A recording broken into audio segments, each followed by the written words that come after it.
రాష్ట్రంలో దక్షిణ తెలంగాణ నేతల రాజ్యం నడుస్తోందంటూ వివాదాస్పద కామెంట్లు చేశారు మంత్రి దామోదర్ రాజనరసింహ.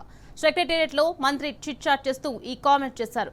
హెలికాప్టర్ ఎక్కాలన్నా వాళ్లే, వాటిని కొనాలన్నా వాళ్లేనంటూ ఖమ్మం, నల్గొండ మంత్రులను ఉద్దేశించి వ్యాఖ్యానించారు. రాబోయే రోజుల్లో 4 దిక్కుల కోసం 4 హెలికాప్టర్లు సెక్రటేరియట్ పై హెలీప్యాడ్ పెట్టాలన్నారు. నేను సొంతంగా ఒక్కసారి కూడా హెలికాప్టర్ వాడలేదంటూ కామెంట్స్ చేశారు.